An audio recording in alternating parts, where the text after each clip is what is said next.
This is an SL500, basically a convertible coupe roadster. Very light, very big motor, very fun. We found something that is not like, it's not a problem right now. We're not really gonna even make a quote. This has got kind of an old school traditional steering setup. We got a pitman arm, we have an idler arm. This is all for steering.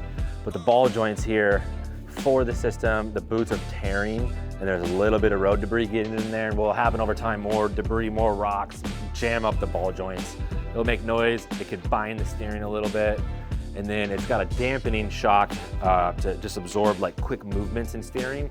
The shock's failed, the shock's blown out. We're gonna recommend this stuff. He's not complaining of anything steering wise. We're not in danger. We just wanna bring it to his attention. He's got other stuff. He's got leaks and stuff that are way more important than this right now. The problem is if we don't say something now and then he comes again for another inspection and then we start finding other stuff that we didn't find the first visit, we just let them know, hey, this is everything we found, but these are what you need today. So we'll prioritize the needs that it needs today, and then just let him know about the rest of this stuff. And that way he can prioritize, he can plan, he can save up for it.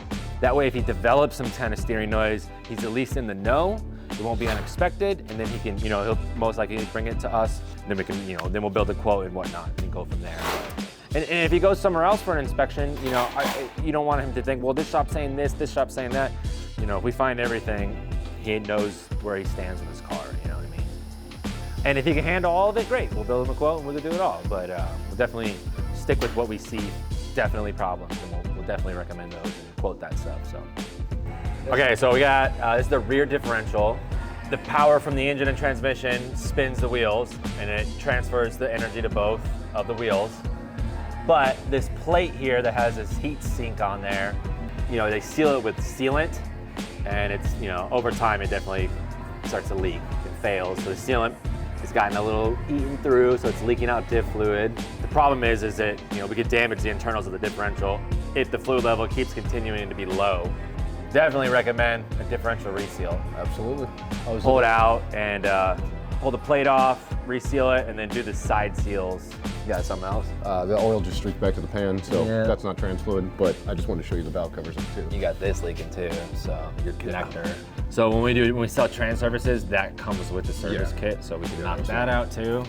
Definitely those valve covers are leaking. Yeah, because it's not coming on the front, but all the exhaust manifolds are completely soaked. The problem with oil leaking directly onto the exhaust manifolds is that literally poses a fire risk. It could literally catch on fire. Everything has a flash point, a point where it will ignite.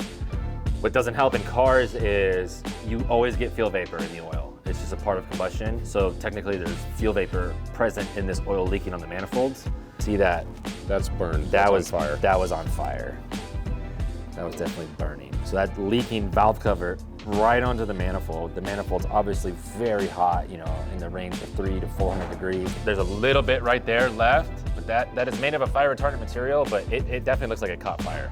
I would say so. Because of the discolorations and whatnot. Rust. That definitely burnt, dude. Oof, that's scary.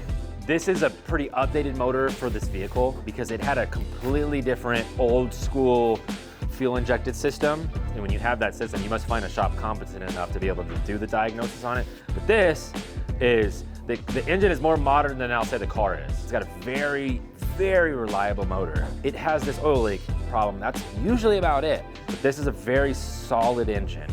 This block, the engine block, this is the one they do the supercharged engines on. So it'd be a V8 supercharged, which instead of a manifold, you'd have a supercharger here. So that's how stout this is. This is cool. You don't see this kind of combo very much. And because it has this engine, it has the much more reliable transmission, the more stout transmission too. He has a crazy problem, I'll show you. This in a way can kind of trump everything else we found. The strut mounts here, both sides, the mount is cracking, okay, pretty aggressively. The failure of this is when those mounts break all the way, it'll send the shocks through the hood or just bend it, just like taco it. I mean, it's a safety issue for the customer. I mean, it's a problem. You just lose stability of the car. So this is actually very important too. So we're gonna highly, highly, highly recommend replacement of those because we don't want to damage the hood. This is good work though. This is something we could definitely freshen up for him.